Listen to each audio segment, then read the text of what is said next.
All right, Miss Kristi Nelson, welcome to our podcast, Realize. Before we begin, I'm going to start us off with a little beginning invocation so we can Great. just ground and arrive and just invite you to listen, close your eyes if you choose. And this is something that Jessica and I, podcast partner, created, and it's inspired by many different individuals. Pixie Lighthorse is one. And so we call this the Realize the Beauty of an Introduction Invocation. So we start off saying thank you for this blessed day. We are so grateful to be alive and seeking the truth that reveals itself in the eyes of this beholder today, coming together to express love and service and compassion in action. We feel everyone has something special to share in this world, and we are so grateful for Kristi Nelson to be with us today, to share her story and the sparks that inspired her actions in creating ripple effects, actualizing love in this world. Let us be inspired by her story and light in us a lantern for a cause that matters deeply to us and to our world. Today, we value progress over perfection, and we know we are guided and protected on this journey of service and love with our human family. For the sake of our precious short lives, may we be leaders who care. May we be leaders who act mindfully for the greater good of generations to come. May we listen intently without the need to fill space with sound and seek to understand rather than postulate how to interject. Dear masters and teachers, guides and guardians, please help us to learn the lessons of living from our hearts and allowing the ripple effect of goodness, inspiration, hope, and courage to flow from our words into the positive actions supporting our families, communities, and this beautiful world we've been gifted to occupy. We hear your call to express beauty in this world, and here we are. Thank you for being with us, Kristi. Oh my goodness. That was the most nourishing couple of minutes. I'm so grateful. Thank you. I'm so grateful you're here with us. Mm. I have to say, I woke up this morning, and when I rolled out of bed, I have your book, Wake Up Grateful, right by my bedstand. I read it every night before I go to bed. And I literally rolled out of bed saying, I am so grateful for this day because I have the opportunity to speak with Kristi Nelson. So thank you for being here. I'm going to start with a little just short read of your bio, and then we'll get right into questions. Does that work for you? I just want to say the honor is mine to be here. So I woke up feeling the same way to get to be with you. So thank you, Christina. You're welcome.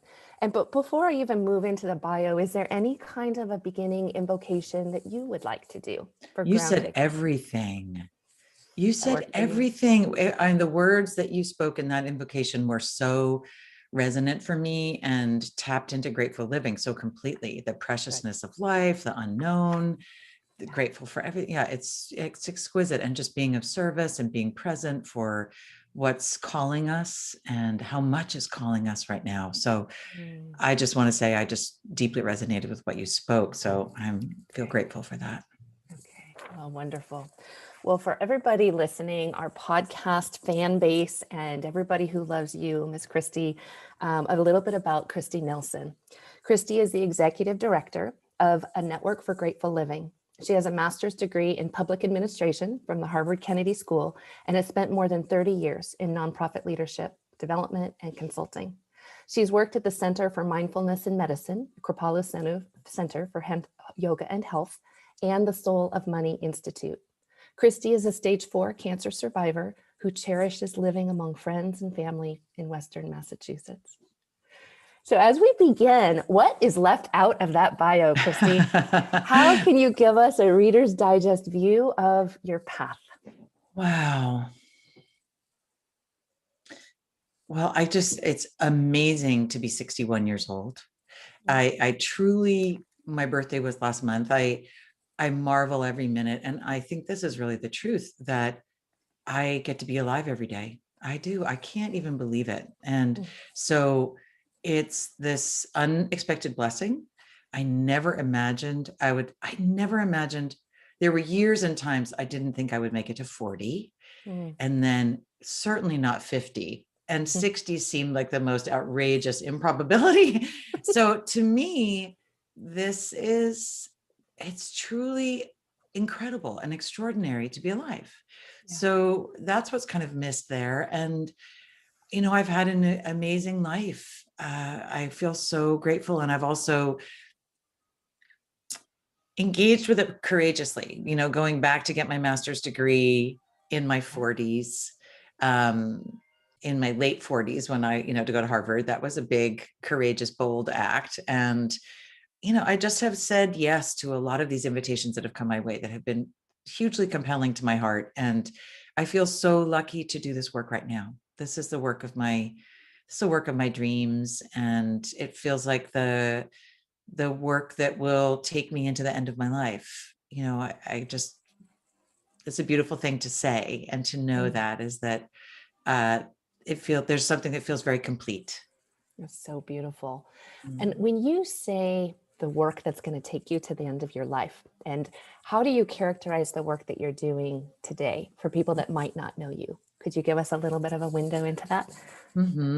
So a Network for Grateful Living and the team that I get to work with, the most incredible board of directors and staff team and volunteers and the supporters and people who come to our website every day and who participate in our programs.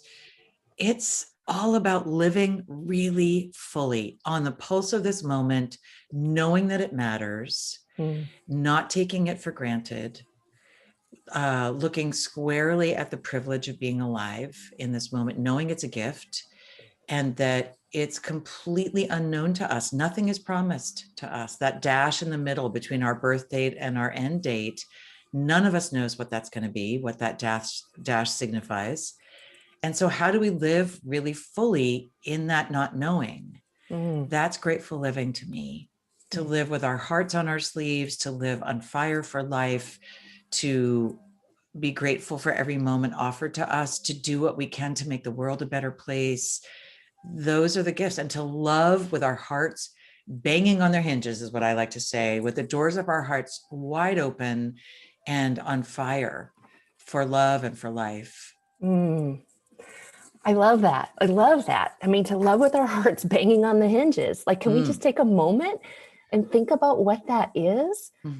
Incredible. Yeah, the Incredible. doors, it's a Marge Piercy line, I think, from something forever ago that I read, but the doors of your heart banging on their hinges, like basically they're just flown open. They're not latched. You're not worried about latch. You're not being discerning and selective. And sometimes they're open and sometimes they're not. You just have your heart blown wide open and you commit to all of what that creates and what it entails. And that's a joyful ride for me. That's incredible. It's interesting when you say the dash between when we came into this world and when we leave. And really, that's the only guarantee we have in life, right? That there is going to be a day that this body as we know it will depart from this particular world. But when you think about what is in that dash for you, you know, do you have any moments or memories from like childhood that you think framed who you are and this quest for love and service, where you were with your journey with cancer and then where you are today? What pops up? Big questions. I was raised in a family. I was super fortunate to be raised in a family where my parents were very socially concerned. We were kind of socially active around the Vietnam War. My father took us to vigils. We went to vigils on the town common when we were little with like little placards saying peace, you know, that kind of thing. And my dad was an activist and my mom was a feminist. And so honestly, to be truthful, we grew up in a family that was deeply socially concerned and engaged. And it was the spiritual component that each of us kids, there were 3 kids for my parents, we each came into our own very full-blown spiritual lives in our adulthood.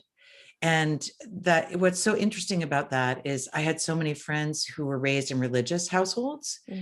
And I was so envious, like, what is mom? How come they get to go to these catechism and go to church and do these things? And like, what is that? And I remember my mother saying something like this to me: your relationship with God it's an adult relationship. and you will know what that relationship is meant to be. And your father and I don't believe in subjecting you to our beliefs. I mean, it's something like this. And so all three of us, we were raised without going to church, without a religious life expressly, but a very socially concerned and in that way spiritual life. Yes. And all three of us have become very spiritual people in our later life, on top of that foundation of social concern, Yeah. which I'm so grateful for. It's amazing. Yeah. So exposure to what was going on in the world, Yeah. exposure to how you could be an agent of service or support for what you felt was the leaning towards justice is what Yeah. I'm hearing. Yes. Tell me more about the kind of the spiritual life that you feel that you evolved into, and then any of your siblings, is it similar? Is it different? How would you characterize it? I think it's very similar, interestingly enough, and also separately negotiated and navigated, right? So we took very different paths and journeys to get there, but I would say we speak a common language now around it. And there's reverence for the earth is a very core component. A relationship to love that's pretty unbridled and unchecked. This sense of love as being so important. Creativity, so music, poetry, those kinds of things have really informed all of us. And I would say we're all profoundly spiritual and not religious necessarily. And what that's opened up for us is everything. I feel like everything lives there. And so seeing the sacred for me, seeing the sacred in all things, in all moments, and all possibilities and people, and what that calling asks of me is really riveting. So yeah, it's a great question. That's amazing. What I love is when you have the adult life to be able to look consciously and make decisions and feel what feels right for you. Yeah. And it doesn't feel like it's based on dogma and maybe things that maybe get handed down to us, Right. that maybe are not within our own cultivation of inquiry. And that's what I think about you, Kristi. I've heard you speak before at Wisdom 2.0. I've had the luxury of speaking with you even for our early call just to prep for this. And just your presence is incredibly beautiful. And I can see the inquiry that you love to live in. It seems to me like it's a wonderful place to be. It's true. And I think that I have befriended uncertainty as a result of my cancer experience in a way that allows me to lean in very fully, open-heartedly, right? So to not just have a heart banging on its hinges, but then to lean in and to really expose and to kind of be in that thin-skinned place in the space of absolutely not knowing, in the space of so much embracing of mystery and learning what I could and couldn't control. At an early age, what is really within the domain of and the locus of our control and what isn't. What a gift to get to learn about that at 32 years old and almost dying was the learning for me. That was the terrain where those lessons came to life. So I think inquiry comes out of a true sense of humility, of recognition of and acceptance of impermanence and mystery and curiosity about that, just to not have any idea what the future is going to hold and what so much means, but to stay engaged with a curious heart, to be open to wonder. All of that is, for me, the richness of life. It brings everything with it that's worth living. And I love that saying, the greatest enemy of learning is knowing. So that sense of so deep, right? So the more we think we know, the less we're going to learn. And so what if we just kind of come in saying, I just don't know. I get up today. I have no idea. Am I going to make it to the end of the day? I have no idea. How do I live with that possibility anyway? I love that. I love that because there's so much about what are we moving towards, right? And so it's not even to say that there's so much of a future focus that I'm not happy in the here and now and always looking out for what's ahead. Right. It's a deeply rooted sense of presence. And it seems to me that curiosity also dovetails into awe for what is Yes. available as we look ahead. Beautiful. I love that word awe. Um, Openness, even just the allowing and the openness, even if we can be wonderstruck or awestruck about what's possible, but we can also be somewhat trepidatious, but still curious, like it's not about all or nothing. And that's one of the things I love about a path of living gratefully or grateful living is it says it's not toxic positivity. It's not that you have to be positive and all the things that are countervailing forces against positivity don't belong. They do belong. And it's both and it's paradox. And it's so you say, I'm full of wonder and curiosity. And in that space of not knowing, which also holds some fear, some intrigue, there's a lot of energy in those things in not knowing, as opposed to suppressing them. How does that bring me alive? How does it bring me more alive to hold the truth of what's really there and make space for the mystery? I think that's an interesting way to go because I don't have it all figured out. Again, not knowing, but finding it all fascinating. Oh, that's incredible. There's intrigue in that, right? There's And I intrigue in think that. there's surprise too. Like life gets to surprise us, right? When you go out and walk in nature and never is the day and the path the same, even if you go the same route, right? The flowers are blooming differently. The animals are out differently. Your feeling is different. Yeah. Just, And and can we're we all let together. ourselves notice that? Can we let ourselves truly notice that? Because it also, there's a way of embracing that does ask us to embrace our own mortality, right? Because we are changing. We're growing older every day. A lot of people don't like that reality, right? So, and looking at nature and how so much in nature is impermanent. The tree we loved is now gone. From in one season, a lot of trees blew down here, and things that we loved in all the states in this country and around the world are changing with climate, with climate crisis that we're in. And yet, do we let ourselves love anyway? Do we let ourselves know that we're part of nature? Therefore, in that same seasonality of our lives, never knowing.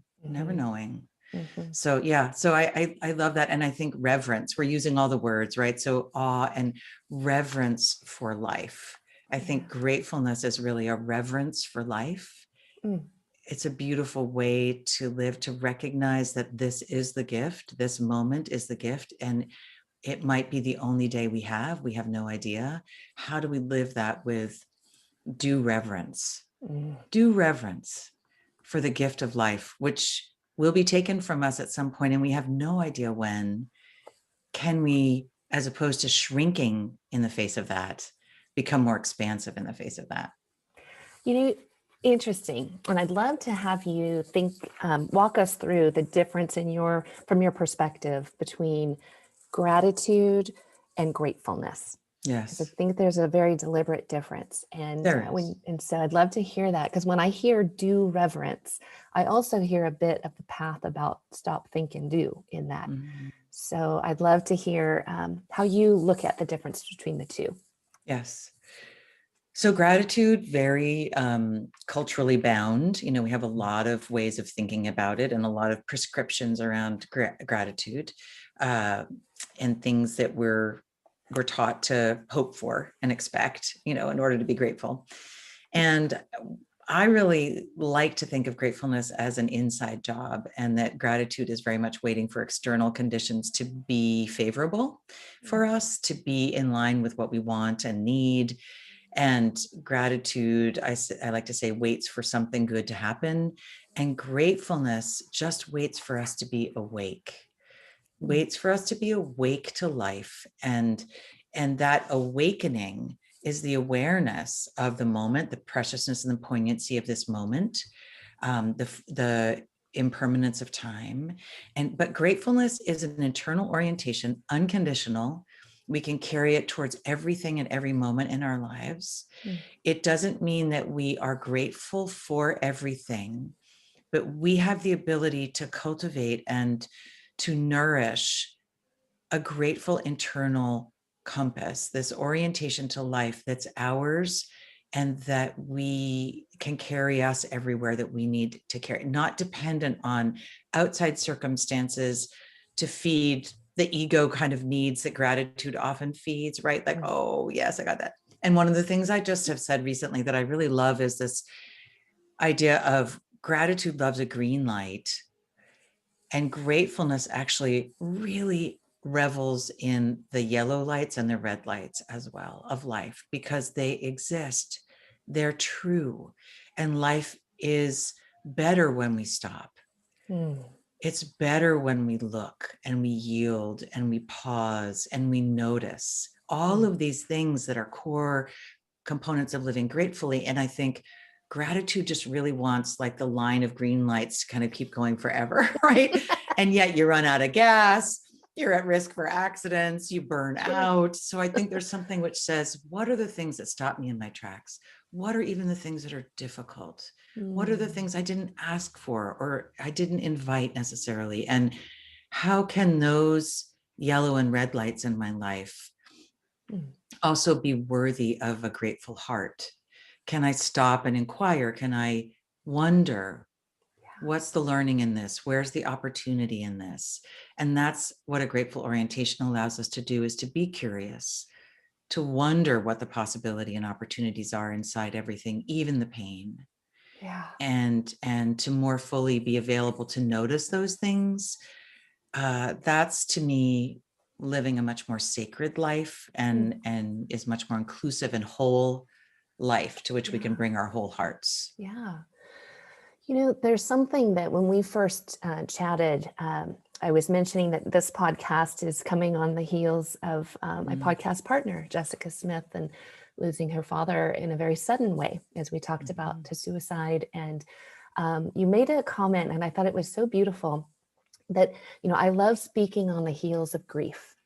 And there is something, I think, very true to that, because what I'm hearing in that is also when something shakes up our life in such a way Yes. that it does have us completely stop and take stock of what is important in life, something shifts within.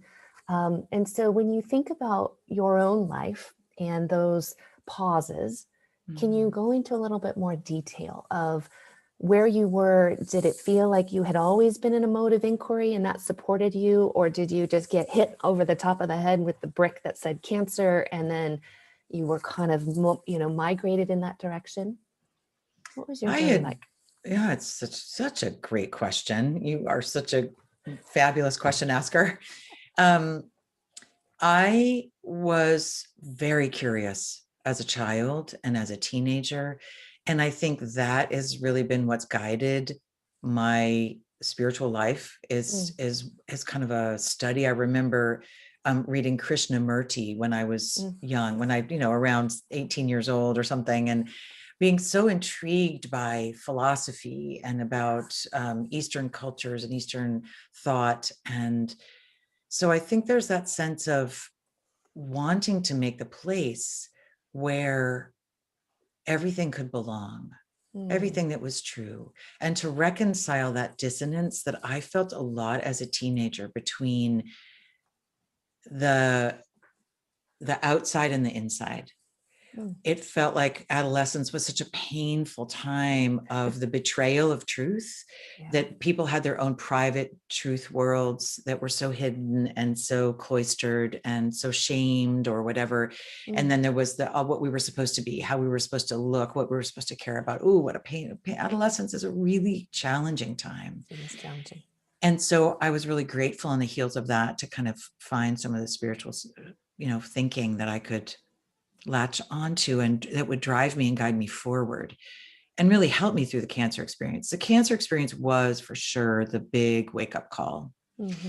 And I believe wake-up calls are in our lives for reasons. I think that, I'm not one of those people who says everything happens for a reason necessarily. I want to be mindful about that. But what I do think is when we get a wake-up call in life, which is often when something happens really outside of our expectations and what we were wanting to have happen, that it offers an opportunity for us to become more awake, period. So wake up calls wake us up to what matters. Yeah. So I think that in that sense, cancer really did that for me. And the reason why I say that grief is so important, it's a huge teacher. Mm. And so grief as a teacher, and one of those wake up calls Yeah. is it makes room for so much. And I think that it often wakes us up to be able to be more grateful for what is, for what remains, for what matters. And grief is in every life. And to make room for grief and to hold grief lovingly and compassionately in ourselves and each other, that's really an amazing path, I think, to take to really learn from grief. Yeah. Well, there's quite a bit of resources from what I saw on the website that you Yes. offer, right? And so when we take a look at a network for grateful living, um, are there any that come to mind, in terms of things that you also are exploring right now? Because I think your mom Mm-hmm. recently passed, and so you Yes. have your own experience with grief now after having been a survivor from cancer, but also realizing impermanence happens every day to everyone. Could you Yes. share a little bit about your journey and what's working for you? Mm. Well, especially post-COVID, right? I mean, we're not all the way post-COVID, are we? But Right. somewhere on the trajectory of COVID and this pandemic, there's so much to be mindful of, to be reminded of, um, about what matters. My mom passed away when I was writing the book before the pandemic hit, which was a blessing because it would have been so terrifying for her. Mhm. It would have been really hard. And my grief journey is challenging. It's actually a really powerful, rich experience. And I've just started working with a writing coach Mm. because I want to really commit to a space and time for grief to have its place and its way Mhm. with me. I want Mm. grief to have its full way with me. And so, unless I can dedicate that space and time, so I've just committed to working with this incredible writer, and I can just say her name. Her name is Maya Stein, and she Mm. wrote a book called Grief Becomes Us. Mm. And she's a poet. And I'm so excited about using writing prompts and her brilliance Yeah. to guide me deeper Yeah. into what lives not just on the surface of grief, but really in the deep hallways of grief, what's Mm. really in there and behind the doors, and to be more unafraid and to go through it accompanied. So, I think one of the things that's so powerful is when we open our hearts and talk about the fact that we're grieving or what we've Yes. been through with grief. There's so much love and companionship and compassion to meet us there, because it's like when you reveal anything and all of a sudden you find this gravitation of people towards you who have resonant experiences. And Mhm. I think that happens as soon as we really let ourselves talk about the power of grief in our lives. Mm.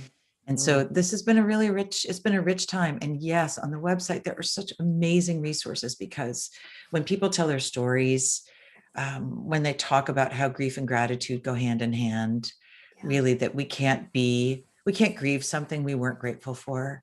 Mm. We really grieve, I think, the things that have been most valuable to us. And so how do we Yeah. uplift that part of the heart that was so grateful to have what we had? Yeah. And I love that Winnie the Pooh saying, how lucky we are to have something that makes saying goodbye so difficult. Oh, I love that.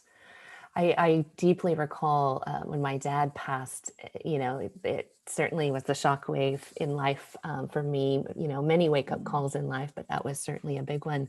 And I do remember just I'm not a big crier. And I just Mm, remember the sensation of, you know, uncontrollable sobbing, and then sometimes feeling so armored up because I felt like I needed to get my way through the day and, be there for my kids and not show that I was quote unquote mm, weak. I mean, there were so many different beliefs around how to grieve that I think that I remember one day being on my knees in the kitchen floor, and I just was so sad that I wasn't creating space to grieve. And mm. I remember that feeling. Somebody had said to me, your heart hurts the most when it mattered the most. And so having somebody in our Absolutely. blessed life that has meant so much to us, and then cultivating relationships in the here and now, And I think when we talk about something that's vulnerable or painful to us, or extremely explorative and something we're excited about in our hopes and dreams, that resonant experience, like you said, with others, just has other people want to open up the same. Feels like it's a new level of depth. I think it's thin-skinnedness. It's not to be, so many of us were told that we were too sensitive or not to want to be thick-skinned. I think I've had to work hard to not want to be thick-skinned. And how interesting that is as such a selling point in our culture to be thick-skinned. It's like I can go to, and I love the Brene Brown, soft front, strong back. Is that what it is? Right. Strong back and wild heart. I think she and has wild the third heart. one in And there. that's so good. Right. So, but how to be thin-skinned, like the heart, just the membrane around the heart being so thin and being willing to live that way.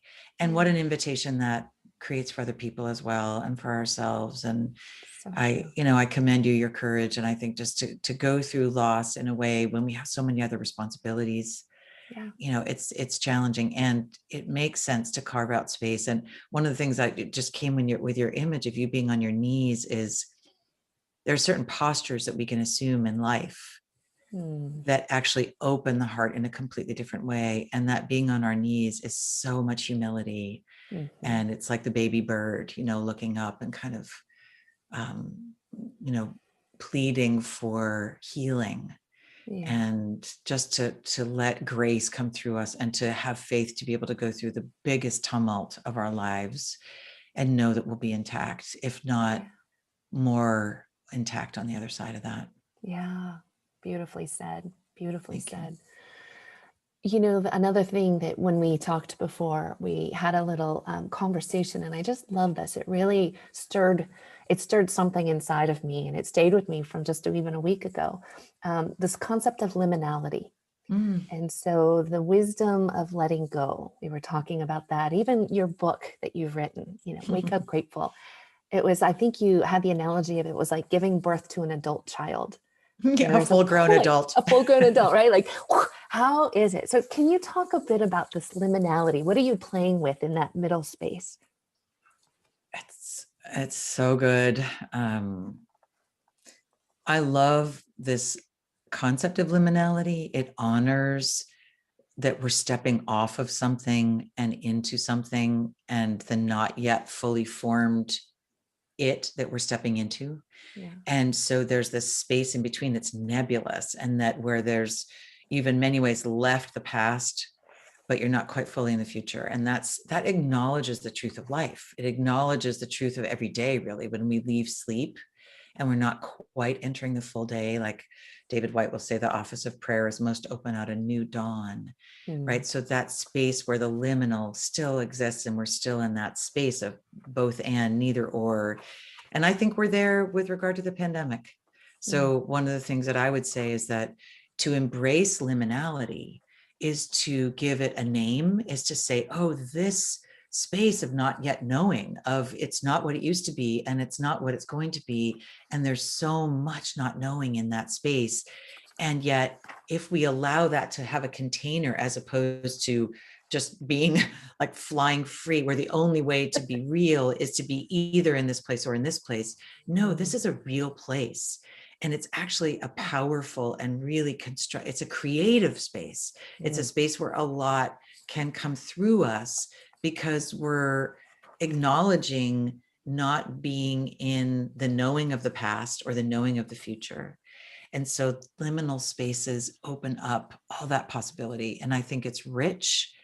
And I love, for myself, thinking of that now, because it means, if it asks me to ask myself, what do I really want to intentionally carry with me of where I've come from into where I'm not yet fully belonging? But how do I want to be intentional about the knapsack I put on, what I bring with me? And I think that's a question we can all usefully ask ourselves right now about this pandemic, post-pandemic time, is what did we learn? What do we want to carry with us as lessons and learning? And I love that, because this knapsack image for me is, I also, like, if you believe in the definition of karma, that we might come into this world with a certain element of our own, rocks in the knapsack, if you want to call it that. There's Yeah. our own generational trauma, societal, cultural. There's things that we inherit, the family that we're born into, the place in the world that we are, the year that we're born, all of that. And then some of the life is releasing some of those rocks, Oh, right? yeah. To live more freely. And then what is the knapsack that we choose as we move forward? It's just beautiful. So what do you find are the tools in your knapsack? Mm. Everything about grateful living for me, I have to remind myself all the time, because I lose perspective a lot. And I think that's one of the reasons why I think I'm such a good grateful liver. Honestly, is because I can really admit and see readily when I lose perspective. Yes. And that's part of life. And so for me, when I lose perspective, I remember life is precious, life is short. That's a big tool in my toolbox, is to remember life is precious, life is short. What do you want to be doing right now? What do you want to remember right now? What matters right now? Just, sometimes I think in that space of forgetting that life is so precious and life is so short, we lose perspective and then just decide to live there, as opposed to this is a stop on the train, and we're meant to harvest something from this moment and then move forward. I really try to remember it could be otherwise, which is Jane Kenyon's beautiful poem, knowing that someday it will be otherwise. For many people, my hard day and my hard circumstances would be an incredible day for them, not to remember the privilege of my challenges. There are so many points of perspective that deepen my ability to be with what is in my life. And I love that, I keep thinking of the poetic lines, but Mary Oliver, in the end, I want to have been a bride married to amazement, or a bridegroom married to amazement. I'm never perfect at remembering those poetic lines, but I want to have been married to amazement. Yeah. And so that is kind of a summation of what you were saying about awe and like having our eyes wide open. And how do we be amazed in some ways unless we stop at the yellow light and look around and let ourselves stop and really say, this is extraordinary. The ordinary is extraordinary. This ordinary moment is extraordinary. Life is a gift. All these, there are these principles of grateful living that I articulate in the book, which they really are right there. Life is a gift. These are things that I can remind myself that give me perspective. Life is a gift, and you have no idea when that gift's going to be taken from you. Everything is surprise. Stay open to wonder. The ordinary is extraordinary. Don't take anything for granted. Appreciation is generative. When we tend what we value thrives. It really makes life worth living. The things that we love, that we tend, become extraordinary, even more extraordinary. And love is transformative. When you embrace the great fullness of life, which is everything, your heart overflows, and it overflows into compassion and generosity and engagement. It overflows to want to make a difference. And I think it comes through that trajectory of that, going through all those doorways into love, and then love cracks us open with that heart banging on the hinges, and we overflow into wanting to make a difference. And that's the most beautiful place to want to make a difference from. Oh, so true. It's so interesting too, because you talk about this flow and, even this podcast, the real, standing for real, it's really the ripple effect, actualizing love. It's the ability to move into this belief that we all have an opportunity to be that ripple. And that ripple then becomes a wave. And that is the beauty of abundance. And so I just am so grateful for you I'm living in full, not only gratitude, but just gratefulness for everything that you bring, because I think that these nuggets that you've discussed with us today and that are in your book, it's just this it just opens everything wide open to say life truly is precious. And how do I want to live it?